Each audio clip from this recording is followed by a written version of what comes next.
Great morning students. Today we are going to start our new topic, wildlife sanctuary.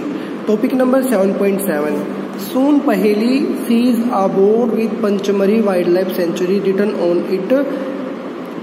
मतलब wild century जो है पहेली जो गई हुई थी पंचमरी वाइल्ड लाइफ सेंचुरी के अंदर, ठीक है, पहेली सीज उसने देखा एक बोर्ड लगा हुआ है Pachmarhi wild life sanctuary return on it, उस पे लिखा हुआ है, ठीक है, बोर्ड के ऊपर. तो professor Ahmad explains that killing और capturing animals in general is strictly prohibited and punishable by law in all such places. ठीक है, तो जो प्रोफेसर अहमद है वो क्या कहते हैं कि इस जगह पे जो वाइल्ड लाइफ सेंचुरी है यहाँ पे एनिमल्स को कैप्चर करना, उनको किल करना, ये स्ट्रिक्टली क्या है, प्रोहिबिटेड है. मतलब यहाँ पे कानूनी रूप से जानवरों का शिकार करना मना है और उनको कैप्चर करना मना है. ठीक है, तो wild life sanctuaries like reserve forest provide protection and suitable living conditions to wild animals. जितने भी वाइल्ड लाइफ सेंचुरीज हैं वो क्या करती हैं, प्रोटेक्शन प्रोवाइड करती हैं. ठीक है, और जितनी भी लिविंग कंडीशन है वो उनको क्या करती है, प्रोवाइड करती है वाइल्ड एनिमल्स के लिए. He also tells them that people living in wild life sanctuaries are allowed to do certain activities such as grazing by their livestock. जो भी वहाँ पे आसपास में जो भी वाइल्ड लाइफ के अंदर जो भी मतलब ह्यूमन लीव करते हैं तो वो क्या कर सकते हैं, अलाउ उनके लिए कि भी कुछ एक्टिविटी वो कर सकते हैं. जैसे अपने जानवरों को वहाँ पे वो ग्रेजिंग कर सकते हैं, चरवा सकते हैं, कलेक्टिंग मेडिसिनल प्लांट्स, ठीक है, जिन प्लांटों से दवाइयाँ वगैरह बनती है वहाँ से वो कलेक्ट कर सकते हैं. फायरवुड लकड़ी का इस्तेमाल कर सकते हैं, ठीक है, भोजन बनाने के लिए. Some of the threatened wild animals. अब थ्रेटेंड क्या होता है, थ्रेटेंड स्पीसीज क्या होता है, the species of plants and animals whose members are greatly reduced in number or are nearing extinction are called the threatened species. तो threatened species के बारे में बता रखा है, ऐसी species जो इस अर्थ के सरफेस से लुप्त होने वाली है, ठीक है, रिड्यूस्ड होने वाली है, ठीक है ना, उनको हम क्या बोलते हैं, threatened species. Okay, some of the threatened wild animals like black buck, white-eyed buck, elephant, golden cat, pink-headed duck, घड़ियाल, marsh crocodile, python, rhinoceros etcetera are protected and preserve. यहाँ पे जो ऊपर नाम दिए गए एनिमल्स के ये प्रोटेक्ट किए जाते हैं, प्रेजर्व बचा के रखा जाता है इनको in our wild life sanctuaries के अंदर. Indian sanctuaries have unique landscape, broad level forest, mountain forest है एंड बुश लैंड्स है in deltas of big rivers. ये कह रहा है कि जो जितने भी इंडियन सेंचुरीज है ना, एक उनके यूनिक लैंडस्केप है. मतलब एक तो ब्रॉड लेवल फॉरेस्ट है, ज़्यादा एरिया के अंदर फॉरेस्ट है, माउंटेन फॉरेस्ट है, पहाड़ों पे जो जंगल बने हुए हैं, and bush lands in deltas of big river. जितनी भी बड़ी बड़ी नदियां हैं वो जो डेल्टा बनाती है वहाँ पे क्या है, बुश लैंड. ठीक है, it is a pity that even protected forests are not safe because people living in the neighborhood encroach upon them and destroy them. जितने भी प्रोटेक्टेड फॉरेस्ट है वो आज के टाइम पे सेफ नहीं है, क्योंकि जितने भी पीपल वहाँ पे लिव करते हैं आसपास में इन द नेबरहुड, वो क्या करते हैं, एनक्रोच करते हैं upon them and destroy them, उनको नष्ट कर देते हैं. ठीक है, children are reminded of their visit to the zoo. They recall that zoos are also places where animals receive protection. ठीक है, अब जू क्या होता है, जू एक ऐसा स्थान है जहाँ पे एनिमल्स को प्रोटेक्ट करके रखा जाता है, उसे हम क्या बोलते हैं, जू बोलते हैं. ठीक है, तो what is the difference between a zoo and the wildlife sanctuary. ठीक है, जू के और वाइल्ड लाइफ सेंचुरी के बीच में क्या डिफरेंस है, अब बूझो पूछ रहा है. ठीक है, ये जो बूझो है जो साथ में गया हुआ है ये कह रहा है कि जू और वाइल्ड लाइफ सेंचुरी के बीच में क्या डिफरेंस है. ठीक है, जो कि मैंने आपको पहले ही बता दिया. जू का तो मैंने अभी बताया है और वाइल्ड लाइफ सेंचुरी का मैंने आपको पहले ही बता दिया था कि वाइल्ड लाइफ सेंचुरी क्या होता है. इस टॉपिक के अंदर जो हमने पढ़ा था, वाइल्ड लाइफ सेंचुरी क्या होता है, areas where animals are protected from any disturbance to them and their habitat. मतलब एक ऐसा एरिया जहाँ पे एनिमल्स अपना जो उनका नेटिव प्लेस होता है, ठीक है, उनको कैप्चर करके नहीं रखते, वो खुले एरिया में घूमते हैं, उनको वहाँ पे किसी भी तरह का डिस्टर्बेंस नहीं होता है। लेकिन जू क्या होता है, एक आर्टिफिशियल तरीके से एनिमल्स को कैप्चर करते हैं और उसको हर एक जितनी भी उसके लिए सुटेबल हो सके उतनी चीज़ें प्रोवाइड करते हैं ताकि वो बिल्कुल आसानी से रह सके। Children are reminded of their visit to the zoo, they recall that zoos are also places where animals receive protection. Activity 7.7 visit a nearby zoo, observe the condition provided to the animals. वहाँ पे observe करो कि animals की condition कैसी है, जो भी उनको प्रोवाइड कर रहे हैं वहाँ पे उसको कैसा खाना दे रहे हैं, खाने के लिए वर दे सुटेबल फॉर द एनिमल्स, क्या वो सुटेबल्स एनिमल्स के लिए, can animals live in artificial setting, क्या आर्टिफिशियल तरीके से एनिमल्स रह सकते हैं। एक तो वो नेचर में आके रहे, एक उनको कैद करके रखा जाए पिंजरे में, क्या वो रह सकते हैं। तो instead of their natural habitat, इसीलिए नेचुरल हैबिटेट को इंस्टेड कीजिए इन योर ओपिनियन। और will the animals be comfortable in a zoo और इन देयर नेचुरल हैबिटेट, नहीं भाई, जू के अंदर जो एनिमल्स है वो अच्छी तरह से कंफर्टेबल नहीं रह सकता है कंपेयर देन नेचुरल हैबिटेट, ठीक है। नेचुरल हैबिटेट में वो आसानी से फ्रीली मूव कर सकता है कहीं पे भी। अब अभी आगे हमारा national park 7.8 national park. On the road side there was another board on which was written Satpura national park. अब वो रोड पर आ चुके थे घूमते घूमते, तो उन्होंने क्या देखा, एक दूसरा बोर्ड लगा हुआ देखा जिसपे लिखा हुआ था Satpura national park, children are now eager to go there. अब वहाँ जाने के लिए बच्चे बहुत उत्सुक थे। तो Madhav ji tells them that these reserves are large and diverse enough to protect whole sets of ecosystem, ठीक है। तो माधव जी कहते हैं कि these reserves are large and diverse, मतलब ये इतना large है, इतना diverse है, enough to protect whole sets of ecosystem। They preserve flora fauna, किस किस को प्रेजर्व करके रखता है ये, फ्लोरा को, फ्यूना को, landscape and historic objects of an area. Satpura national park is the first reserve forest of India, ठीक है। इंडिया का पहला रिजर्व फॉरेस्ट है Satpura national park. The finest Indian teak is found in this forest, Indian teak यहाँ पे मिलते हैं। There are more than 100 national park in India, जितने इंडिया के अंदर नेशनल पार्क मोर देन 100, ठीक है। तो जितनी भी rock shelter are also found inside the Satpura national park, क्या है, rock shelter are also found inside the Satpura national park. These are evidences, जो रॉक शेल्टर हो किस चीज़ के एविडेंसेस है, और prehistoric human life in this jungle, की कैसे ह्यूमन की लाइफ जो है पहले इस जंगल में कैसी होती थी, ठीक है। तो रॉक शेल्टर से हमें पता चलता है। This give us an idea of the life of primitive people, ये हमें यहाँ से ये आइडिया मिलता है कि वहाँ के उस टाइम पे पहले वहाँ के लोग कैसे थे, ठीक है। तो rock paintings are found in this shelter, उस शेल्टर में रॉक पेंटिंग जो चट्टानों पे जो पेंटिंग की जाती है। A total of 55 rock shelter है, been identify in Pachmarhi biosphere reserve, कितनी है, 55 रॉक शेल्टर है। तो figures of animals and man fighting, और क्या क्या इस पे रॉक शेल्टर पे क्या किस किस चीज़ की पेंटिंग बनी हुई है, figures of animals and man fighting, man fight कर रहा है भाला लेके, हंटिंग कर रहा है, डांसिंग कर रहा है, and playing musical instruments are depicted in this paintings. और many tribals still live in the area, जितने भी आदिवासी वगैरह है जो जंगल में रहते हैं वहाँ पे उस एरिया में वो है, ठीक है। उस रॉक पेंटिंग के अंदर है। एज चिल्ड्रन मूव अहेड, जैसे ही बच्चे आगे निकले, they see a board with Satpura tiger reserve written on it, वहाँ पे उन्होंने देखा एक बोर्ड पे लिखा हुआ है सतपुरा टाइगर रिजर्व।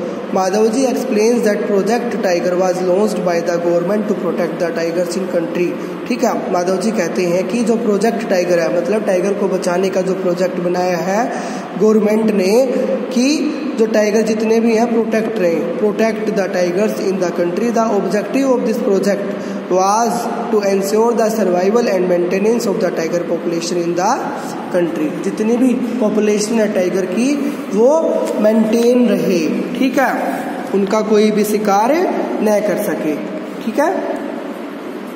अब गुजो क्या बोल रहा है, are tiger still found in this forest, क्या टाइगर मिल सकते हैं, I hope I can see a tiger. Tiger figure 7.4 is one of the many species which are slowly disappearing from our forest, जो टाइगर है वो भी धीरे धीरे क्या होता जा रहा है, डिसअपियर होता जा रहा है, गायब होता जा रहा है इंडिया के फॉरेस्ट से।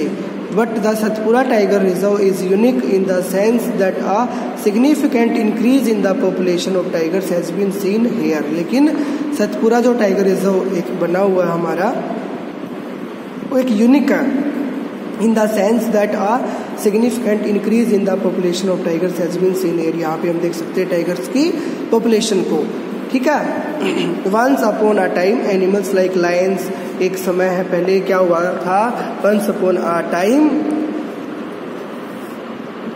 एनिमल्स लाइक लायंस है, टाइगर्स है, एलिफेंट है, ठीक है, वाइल्ड बफेलोज है एंड बारासिंगा है, were also found in the Satpura national park, जो कि सतपुरा नेशनल पार्क में पाए गए थे। Animals whose numbers are diminishing to a level that they might face extinction are known as the endangered animals, ठीक है, endangered animals बोलेंगे वो, ठीक है। endangered क्या होता है बेटा, endangered वो होता है कि जितना भी, जैसे the species that are not likely to survive, जो अच्छी तरह से सर्वाइव नहीं कर पाए, and will soon become extinct, जो कि लुप्त होने की कगार पे है। if the causative factors continue are called endangered species, ठीक है। the species having threat for their survival, लुप्त होने की कगार पे है, उनको हम क्या बोलते हैं, endangered animals। पूछो is the reminded of the dinosaurs, dinosaur क्या है, endangered animals है, which become extinct a long time ago। survival of some animals has become difficult because of the disturbance in their natural habitat, क्योंकि कुछ animals तो ऐसे survive करना बंद कर गए क्योंकि नेचुरल हैबिटेट होगी, डिस्टर्बेंस, जितना भी उसका नेचुरल हैबिटेट है वो डिस्टर्बेंस हो गया, तबाह हो गया, डिस्टर्ब हो गया। तो professor Ahmed tells them that in order to protect plants and animals strict rules are imposed in all national park. इसलिए प्रोफेसर जो अहमद है वो कहते हैं कि एक ऐसा ऑर्डर पास हुआ है उनको प्रोटेक्ट करने का प्लांट्स और एनिमल्स को, कि उन्हें कोई भी डिस्टर्बेंस न करे। तो ह्यूमन एक्टिविटीज सच एस, वहाँ पे ग्रेजिंग नहीं हो सकती है, पोचिंग, किलिंग नहीं हो सकती है, हंटिंग नहीं हो सकती, capturing of animals, collection of firewood, medicinal plants etcetera are not allowed. ऐसी जगह पे ये सारे की सारी जितनी भी चीज़ें हैं वो अलाउड नहीं है, ठीक है। अब पहली पूछ रही है कि are only big animals facing extinction, की जितने भी बड़े एनिमल्स हैं वही एक्सटेंशन हो रहे हैं क्या, छोटे एनिमल्स नहीं हो रहे हैं। तो माधव जी टेल्स पहली that small animals are much more in danger, जितने भी छोटे एनिमल्स हैं ना वो ज़्यादा डेंजर है of become extinct than the bigger animals, ठीक है। बड़े एनिमल्स की कंपेयर में जितने छोटे एनिमल्स हैं वो एक्सटिंक्ट है, ठीक है, वो लुप्त होने वाले हैं। At time we kill snakes, frog, lizards, bats and owls, ठीक है, ruthlessly without realising their importance, बिना उसकी इम्पोर्टेंस को जाने हम उनका मिसयूज कर रहे हैं। In the ecosystem by killing them we are harming ourselves, उनको किल करके हम अपने आप को नुकसान पहुंचा रहे हैं। They might be small in size, भले ही वो साइज में छोटे हैं, but their role in the ecosystem can not be ignored, लेकिन हमें उनका क्या रोल है इकोसिस्टम के अंदर, हमें उनको इग्नोर नहीं करना चाहिए। They form part of food chain, वो भी फूड चेन का पार्ट है एंड फूड वेब का पार्ट है, about which you learn in class 7, जो कि आपने क्लास 7 में अच्छी तरीके से पढ़ा होगा। तो an ecosystem is made of all the plants, ecosystem किससे बनता है, is made of all the plants, animals and micro organisms in an area along with non living component such as climate है, सोइल है, river है, deltas है। इससे हमारे ecosystem की क्या होती है, फॉर्मेशन होती है, ठीक है। अब आगे वो जो क्या पूछ रहा है, I wonder if there is any record of all endangered species, क्या रिकॉर्ड रखा गया है जितने भी स्पीसीज क्या है एंडेंजर्ड है, जो खतरे में है, ठीक है, क्या उन स्पीसीज का रिकॉर्ड है। हाँ भाई रिकॉर्ड है। तो आगे क्या है, रेड डाटा बुक 7.9 हमारा टॉपिक है। Professor Ahmad explains about red data book क्या है टू द चिल्ड्रन, के लिए बच्चों को उन्होंने एक्सप्लेन किया कि रेड डाटा बुक क्या है। So he tells them that red data book is the source book which keeps a record of all the endangered animals and plants, जितने भी एनिमल्स और प्लांट endangered है उस रेड डाटा बुक के अंदर उनका रिकॉर्ड रखा गया है। Red data book is maintained internationally by an organisation, और ये किसके द्वारा मेंटेन की जाती है, इंटरनेशनल लेवल पे क्या ये ऑर्गेनाइजेशन हुई थी, ठीक है, बाय एन ऑर्गेनाइजेशन, इसका ऑर्गेनाइजेशन हुआ था। और India also maintains red data book for plants and animals found in India, ठीक है। तो द रेड डाटा बुक जितनी भी है contains a record of all those species of plants and animals which are under the threat of extinction और are rare and vulnerable for extinction, ठीक है। जो रेड डाटा बुक है किसके द्वारा मेंटेन की जाती है? WCU Switzerland. This book provides information about the distribution and status of threatened species and guides their conservation programme, कि उनको, और ये बुक ये भी गाइड करती है कि हम जितनी भी स्पीसीज एक्सटिंक्ट होने वाली है, एक्सटिंक्ट हो चुकी है या फिर एंडेंजर्ड है, हम उनको कैसे कंजर्व करके रख सकते हैं, हम उसको कैसे बचा के रख सकते हैं, ठीक है। ये रेड डाटा बुक का काम है, ओके। तो 7.10 है हमारा टॉपिक माइग्रेशन, एक जगह से दूसरी जगह पर जाना। तो the excursion party then enters deeper into the forest under the guidance of Madhav ji. They sit near the Tawa, ठीक है। वो कहाँ बैठे? They sit near the Tawa reservoir to relax for some time, ठीक है। कुछ समय उन्होंने आराम किया वहाँ पे। तो Paheli observe some of the birds near the river, नदी के किनारे पहली ने कुछ पक्षियों को देखा। Madhav ji tells that the children that these are migratory birds. तो बच्चों को उन्होंने क्या बताया माधव जी ने कि जितने भी ये बर्ड्स हैं क्या है? माइग्रेटरी बर्ड्स हैं जो एक जगह से दूसरी जगह पर जाती हैं। These birds have flown here from other parts of the world. तो migratory birds fly to far away areas every year during a particular time because of climatic change. जैसे ही मौसम में बदलाव आता है, क्लाइमेट चेंज होता है, जो जितने भी बर्ड्स हैं ये फ्लाई करती हैं, बहुत दूर दूर तक के एरिया को कवर करती हैं every year. They fly for laying eggs as the weather in their natural habitat becomes very cold and inhospitable. तो birds who cover long distance to reach another land are known as migratory birds.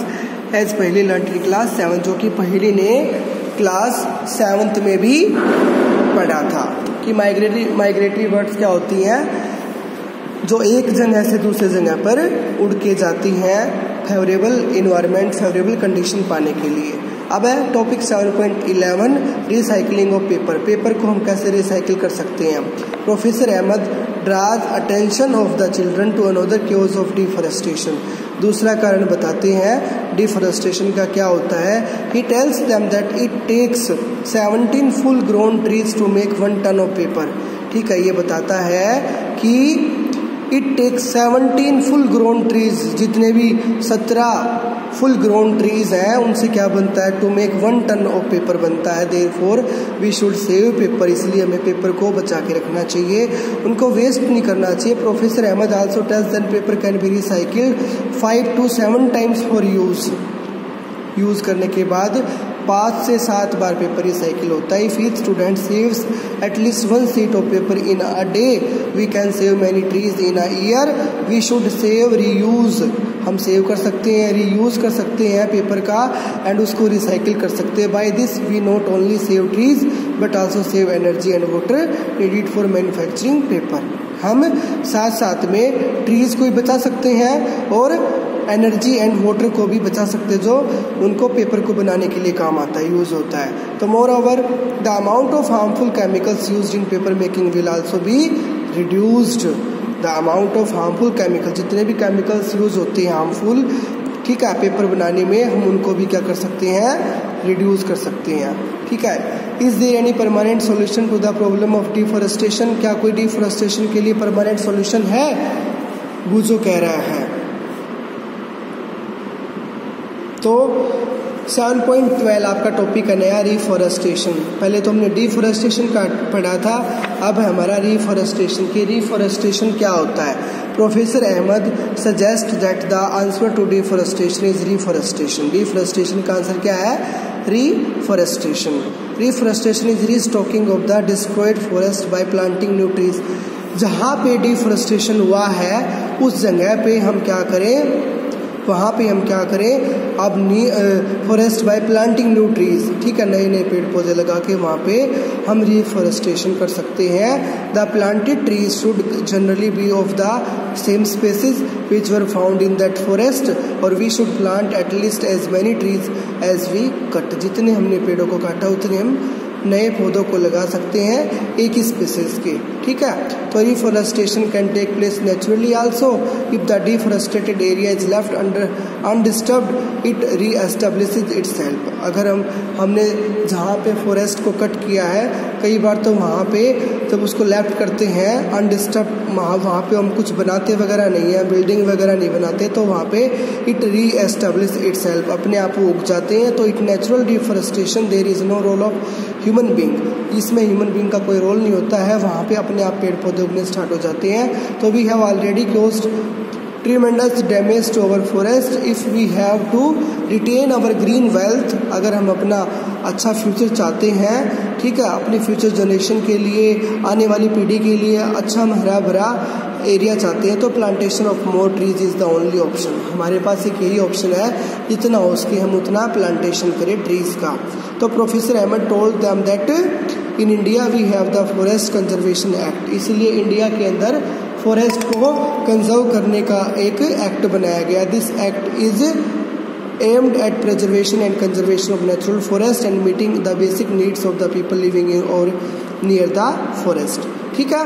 After some rest Madhav ji ask the children to start heading back because it is not advisable to stay in the jungle after sunset.